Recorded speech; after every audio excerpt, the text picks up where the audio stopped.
Hello class 7 students, आज हम करेंगे आपकी बुक का chapter number 2 nutrition in animals. इसमें हमें एनिमल्स के वेरियस टाइप्स ऑफ न्यूट्रिशन के बारे में बताया गया है। एनिमल्स बेसिकली हेट्रोट्रॉफिक होते हैं, ये अपना खाना खुद नहीं बना सकते प्लांट्स की तरह। एनिमल्स में न्यूट्रिशन में कितने सारे टाइप के न्यूट्रिशन आ जाते हैं, पर इसमें बेसिकली जो एनिमल्स हैं वो अपना फूड को इनटेक करते हैं और उसी फूड से अपनी जो डेली रिक्वायरमेंट है न्यूट्रिशन की उसे पूरा करते हैं और इसी न्यूट्रिशन से उनकी बॉडी के जो वेरियस प्रोसेसेस हैं वो फंक्शन करते हैं। तो हमारे पास जो एनिमल्स में न्यूट्रिशन है वो हेट्रोट्रॉफिक होता है। डाइजेशन, जो एनिमल्स हैं जो वो खाना खाते हैं वो उनकी बॉडी के अंदर जाके ब्रेक डाउन होता है। उसमें जो कॉम्प्लेक्स सब्सटेंसेस होते हैं जैसे कि कार्बोहाइड्रेट्स वो सिंपल सब्सटेंसेस में कन्वर्ट होते हैं, उसे कहते हैं डाइजेशन। और ये डाइजेशन हमारे बॉडी की जो मेटाबॉलिक प्रोसेसेस हैं उसके लिए बहुत ज़्यादा इम्पॉर्टेंट है। हमारे पास सबसे पहले आता है ह्यूमन डाइजेस्टिव सिस्टम, जिसमें हमारे पास काफ़ी ज़्यादा डाइजेस्टिव ग्लैंड्स और जो डाइजेस्टिव पाइप्स होती हैं वो प्रेजेंट है। इसमें हमारे पास जो डाइजेस्टिव पाइप्स हैं उनमें हमारे पास आते हैं जिसे हम बेसिक एलिमेंट्री कैनल कहते हैं और डाइजेस्टिव ट्रैक्ट कहते हैं। उसमें आता है हमारे पास बक्कल कैविटी, ईसोफेगस जिसे हम फूड पाइप कहते हैं, stomach, small intestine, large intestine and anus. ये हमारे पास जो डाइजेस्टिव पाइप्स वाला सेक्शन है उसमें आते हैं। इन्हें एलिमेंट्री कैनल और डाइजेस्टिव ट्रैक कहते हैं। हमारे पास आगे आते हैं वो वाले डाइजेस्टिव ग्लैंड्स जो कि हमारे डाइजेस्टिव ट्रैक में जूसेस रिलीज़ करते हैं, जैसे कि लिवर, पैनक्रियास, सलाइवरी ग्लैंड। हमारे पास जो लिवर है वो बाइल सिक्रीट करता है और पैनक्रियाटिक जूस सिक्रीट करता है। सलाइवरी ग्लैंड सलाइवा सिक्रीट करते हैं। हमारे पास 3 टाइप के सलाइवरी ग्लैंड्स प्रेजेंट होते हैं बॉडी में। और हमारे पास डाइजेस्टिव सिस्टम बनता कैसे, डाइजेस्टिव ट्रैक में जितने भी पाइप्स वगैरह प्रेजेंट हैं प्लस डाइजेस्टिव ग्लैंड में जो भी ज़्यादा सारे ग्लैंड्स प्रेजेंट हैं उनके कम्बिनेशन से डाइजेस्टिव सिस्टम जो है बनता है। और हमारे पास जब हम अंदर इनटेक करते हैं उस प्रोसेस को इंजेशन कहा जाता है। फूड के इनटेक को एनिमल्स में इंजेशन कहा जाता है और सेम होता है ह्यूमन बॉडी में। हमारे पास सबसे पहले हमारा जो डाइजेस्टिव ट्रैक है वो बक्कल कैविटी से स्टार्ट होता है। तो हमारे पास सबसे पहले आते हैं टीथ, जो कि 4 टाइप्स के होते हैं, incisors, canines, premolars and molars. जो इंसाइजर्स होते हैं उन्हें हर्बीवोर टीथ कहा जाता है, जो हमारे माउथ में सबसे सामने प्रेजेंट होते हैं। और हमारे इन्हें कटिंग और बाइटिंग टीथ कहा जाता है। और हमारे पास सेकंड नंबर पे होते हैं कैनाइन्स। कैनाइन्स वो टीथ हैं जो कि बेसिकली कार्निवोर एनिमल्स में प्रेजेंट होते हैं। इनको टीयरिंग टीथ कहा जाता है। वो जो फ्लैश खाते हैं उसे टीयर करने के लिए काम आते हैं, तो वो सारे होते हैं कार्निवोर टीथ। आगे हैं प्रीमोलर्स एंड मोलर्स। इनका एक ही फंक्शन होता है, खाने को ग्राइंड और च्यू करना, और ये हमारे बेसिकली सभी एनिमल्स में प्रेजेंट होते हैं। हमारे पास माउथ में सलाइवरी ग्लैंड्स होते हैं जो कि स्टार्च के ब्रेक डाउन में फंक्शन करते हैं। ये जो स्टार्च है उसे सिंपल शुगर में कन्वर्ट कर देते हैं। और हमारे पास आगे है टंग। ये एक मस्कुलर ऑर्गन है, फ्लैशी मस्कुलर ऑर्गन है जो कि हमारे माउथ में प्रेजेंट होता है। ये हमारी बक्कल कैविटी में प्रेजेंट होता है और ये हमें काफ़ी ज़्यादा फंक्शन में हेल्प करता है। टंग के डिफरेंट जो पार्ट्स हैं वो उनमें डिफरेंट टाइप के टेस्ट बड्स प्रेजेंट होते हैं। ईसोफेगस जिसे कि फूड पाइप कहा जाता है, इससे एक फूड का पासेज माना जाता है। यहाँ से जो माउथ में फूड होता है वो स्टमक तक ट्रांसपोर्ट होता है। तो ये जो मस्कुलर मूवमेंट ईसोफेगस में होती है खाने को आगे लेके जाने के लिए, उसे पेरिस्टालसिस कहते हैं। स्टमक एक थिक वॉल्ड ऑर्गन है। ये एक यू शेप्ड ऑर्गन होता है जो कि widest part of digestive system है। एलिमेंट्री कैनल का ये सबसे ज़्यादा वाइडेस्ट पार्ट है जो कि फ्लैटन्ड यू शेप होता है। इसे कई बुक्स में जे शेप्ड भी लिखा जाता है। और यहाँ पर हमारे पास जो हम खाना खाते हैं वो जब स्मॉल इंटेस्टाइन में जाता है तो वो स्टमक से होकर जाता है। स्टमक में 3 एलिमेंट्स बेसिकली प्रेजेंट होते हैं। पहला है म्यूकस, दूसरा है हाइड्रोक्लोरिक एसिड और तीसरे हमारे पास होते हैं डाइजेस्टिव जूसेस। तो हमारे पास जो म्यूकस है वो हमारे स्टमक की वॉल की लाइनिंग में प्रेजेंट होता है। म्यूकस हमारे स्टमक को हाइड्रोक्लोरिक एसिड के एक्शन से बचाता है कि स्टमक में कोई प्रॉब्लम ना आए हाइड्रोक्लोरिक एसिड की वजह से, क्योंकि हाइड्रोक्लोरिक एसिड एक बहुत स्ट्रॉन्ग एसिड है। और जो हाइड्रोक्लोरिक एसिड है वो हमारे स्टमक में क्यों प्रेजेंट होता है, क्योंकि हमारे स्टमक में खाने के साथ कुछ बैक्टीरियाज आ जाते हैं जो कि हाइड्रोक्लोरिक एसिड के एसिडिक नेचर की वजह से किल हो जाते हैं। तो इससे हमारा जो स्टमक में किसी भी टाइप के बैक्टीरिया हमारे ब्लड में नहीं जा पाते, सिमिलेट नहीं हो पाते हमारी बॉडी में हाइड्रोक्लोरिक एसिड की वजह से। और जो हाइड्रोक्लोरिक एसिड है उसका हमारी बॉडी की फंक्शनिंग में बहुत ज़्यादा इंपॉर्टेंट रोल है इसी एक प्रॉपर्टी की वजह से। तो हमारे पास हाइड्रोक्लोरिक एसिड के अलावा स्टमक में डाइजेस्टिव जूसेस भी प्रेजेंट होते हैं जो कि प्रोटीन का ब्रेक डाउन करते हैं। सलाइवरी ग्लैंड स्टार्च का ब्रेक डाउन करते हैं, और डाइजेस्टिव जूसेस जो होते हैं स्टमक में प्रेजेंट होते हैं वो प्रोटीन का ब्रेक डाउन करते हैं। स्मॉल इंटेस्टाइन की लेंथ 7.5 मीटर्स होती है। ये एक बहुत ज़्यादा लॉन्ग पाइप है जो कि बहुत ज़्यादा हाईली कॉइल्ड होती है। इसमें जो है हमारा जो खाना जाता है उसमें काफ़ी ज़्यादा जूसेस मिक्स हो जाते हैं, जैसे कि बाइल, और फिर पैनक्रियाटिक जूस वगैरह ऐड होते हैं, और उसके बाद जो हमारा विलाय इस पर एक्शन करता है और बॉडी में सारे न्यूट्रिएंट्स जाते हैं। तो हमारे जो स्मॉल इंटेस्टाइन है वो बेसिक साइट ऑफ डाइजेशन है। लिवर एक रेडिश ब्राउन कलर का ग्लैंड होता है जो कि स्मॉल इंटेस्टाइन के साथ अटैच्ड होता है। इसका जो अपर पार्ट है वो मतलब हमारे एब्डोमेन में प्रेजेंट होता है।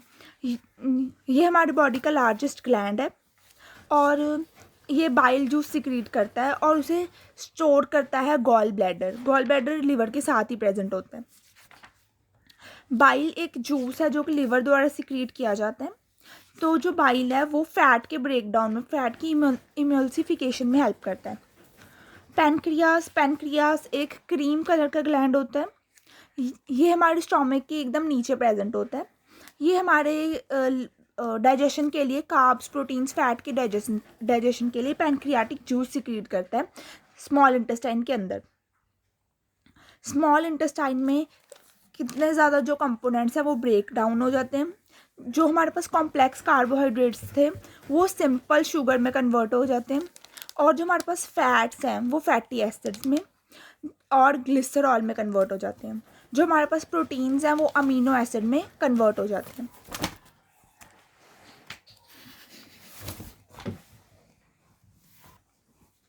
एसिमिलेशन इन स्मॉल इंटेस्टाइन, इसमें जो हमारे जो मिनरल्स वगैरह जितने भी ज़्यादा कंपोनेंट्स हमारे फूड में प्रेजेंट हैं वो सारे हमारी बॉडी में सिमिलेट कैसे होते हैं। हमारे स्मॉल इंटेस्टाइन में फिंगर लाइक प्रोजेक्शन होते हैं जिसे विलाय कहा जाता है, और वो फिंगर लाइक प्रोजेक्शन जो होते हैं ब्लड वेसल्स के साथ कनेक्टेड होते हैं, और जो ब्लड वेसल्स हैं उनसे जो है एक्सचेंज ऑफ मतलब विलाय के थ्रू जो ब्लड वेसल्स हैं वो सारा अपना जो न्यूट्रिशन है उसे इनटेक कर लेते हैं, और वो सारा ब्लड में मिक्स हो जाता है। इसे सिमुलेशन कहा जाता है। और हमारे पास फिंगर लाइक प्रोजेक्शन इसीलिए प्रेजेंट होते हैं ताकि जो सरफेस एरिया है वो इंक्रीज़ किया जा सके और ज़्यादा से ज़्यादा न्यूट्रिएंट्स एब्जॉर्व किए जा सके। और हमारे पास आगे है लार्ज इंटेस्टाइन जो कि हमारे स्मॉल इंटेस्टाइन के साथ प्रेजेंट होता है। ये हमारा जो है स्मॉल इंटेस्टाइन से ज़्यादा वाइडर होता है और शॉर्टर होता है, मतलब इसकी लेंथ कम होती है। ये सिर्फ 1.5 मीटर लेंथ में होता है। और हमारे पास एनस है जो कि हमारा जो बॉडी का वेस्ट है उसे बाहर रिमूव करने में हमारी हेल्प करता है। इसका बेसिक फंक्शन है ईजेशन, मतलब हमारी बॉडी से वेस्ट को बाहर निकालना। हमारे पास आगे मतलब इस डाइजेस्टिव सिस्टम का एक डायग्राम भी है। इसमें सबसे पहले जो खाना है बक्कल कैविटी से हमारे माउथ से हमारी बॉडी के अंदर जाता है।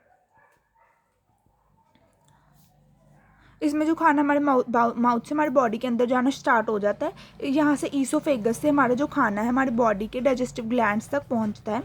सबसे पहले जो खाना है वो स्टमक में जाता है। स्टमक में यहाँ पर इस वॉल पर यहाँ पर म्यूकस प्रेजेंट होता है और यहाँ पर अंदर हाइड्रोक्लोरिक एसिड प्रेजेंट होता है। हाइड्रोक्लोरिक एसिड के साथ जो खाना है वो एसिडिक हो जाता है और यहाँ पर पैनक्रियाज एक ग्लैंड प्रेजेंट होता है जो कि पैनक्रियाटिक जूस सिक्रीट करता है। और हमारे पास यहाँ पर है लिवर एंड गॉल ब्लैडर। ये हमारे पास लिवर है और ये हमारे पास छोटा सा ग्लैंड जो है गॉल ब्लैडर है। गॉल ब्लैडर स्टोर करता है बाइल को और लिवर जो है वो बाइल को सिक्रीट करता है।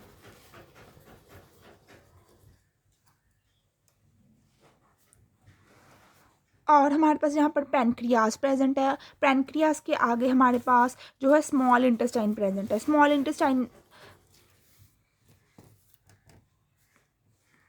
हमारे पास जो स्मॉल इंटेस्टाइन है वो प्रेजेंट है। ये हमारे पास लार्ज इंटेस्टाइन है। इस लार्ज इंटेस्टाइन इसीलिए बोला जाता है क्योंकि इसकी जो लेंथ है, मतलब इसकी जो विड्थ है वो ज़्यादा होती है, मतलब ये मोटी होती है जो है स्मॉल इंटेस्टाइन से। लार्ज इंटेस्टाइन इसे इसलिए कहा जाता है। और जो स्मॉल इंटेस्टाइन होती है वो स्लिम होती है साइज़ में। और हमारा जो खाना है सबसे पहले जो है स्मॉल इंटेस्टाइन में जाता है और फिर हमारा जो खाना है लार्ज इंटेस्टाइन में जाता है। स्मॉल इंटेस्टाइन में यहाँ पर बेसिकली मतलब यहाँ से जो स्मॉल इंटेस्टाइन पास हो रही है यहाँ से, वहाँ से स्मॉल इंटेस्टाइन में जितने भी ज़्यादा डाइजेस्टिव जूसेस हैं वो सारे ऐड हो जाते हैं और फिर खाना स्मॉल इंटेस्टाइन से आगे होते हुए फिर जाके लार्ज इंटेस्टाइन में जाता है। लार्ज इंटेस्टाइन के एंड पर एक ऑर्गन प्रेजेंट होता है जिसे हम रेक्टम कहते हैं। यहाँ पर जो कि लार्ज इंटेस्टाइन का एंड है और लार्ज इंटेस्टाइन के एंड पर हमारे पास दूसरे साइड के एंड पर एनस प्रेजेंट होता है। लार्ज इंटेस्टाइन जो है सारा वाटर एब्जॉर्ब करने का काम करता है, एब्जॉर्प्शन ऑफ वाटर का काम करता है हमारे पास लार्ज इंटेस्टाइन।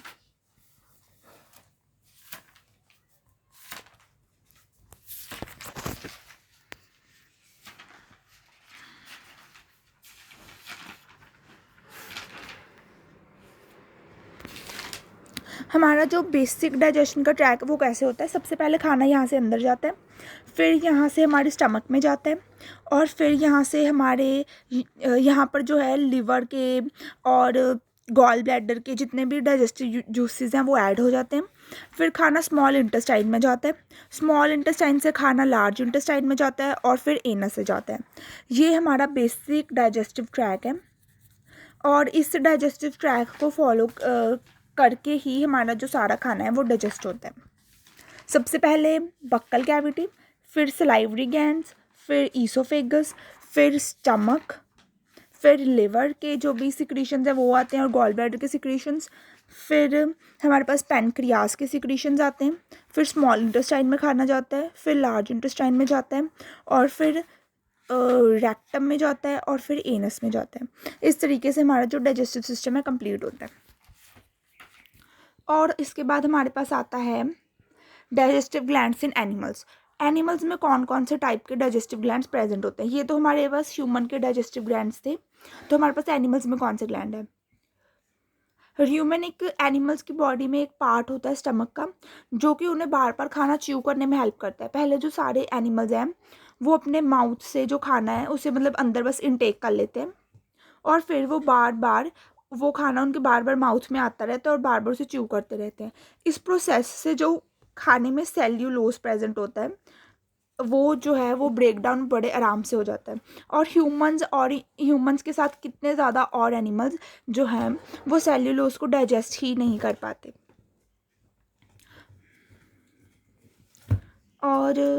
और हमारे पास है डाइजेशन इन ओमीबा। ओमीबा अपना जो खाना है उसे कैसे डाइजेस्ट करता है। ओमीबा एक स्मॉल यूनिसेल्युलर ऑर्गेनिज्म है जो कि बेसिकली प्रोटोजोआ के टाइप में आता है। मतलब काफ़ी ज़्यादा माइक्रो ऑर्गेनिज्म हमारे अर्थ पे प्रेजेंट है, तो उनमें प्रोटोजोआज जो होते हैं उनमें आता है ओमीबा।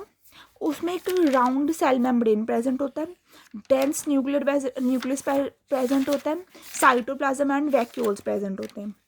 तो जो अमीबा है वो स्यूडोपोडिया करता है और अपना जो फूड है उसे इनटेक करता है और फूड वैक्यूल में अपने खाने को जो है ट्रैप कर लेता है। यहाँ से हमारे पास जो अमीबा है वो यहाँ से ऐसे एक 2 फिंगर लाइक प्रोजेक्शन बनाता है जिसे कि स्यूडोपोडियम कहा जाता है और इसमें जो फूड पार्टिकल है वो ट्रैप हो जाता है और हम अमीबा के अंदर चल जाता है और इसमें एक वैक्यूल की फॉर्म में प्रेजेंट होता है।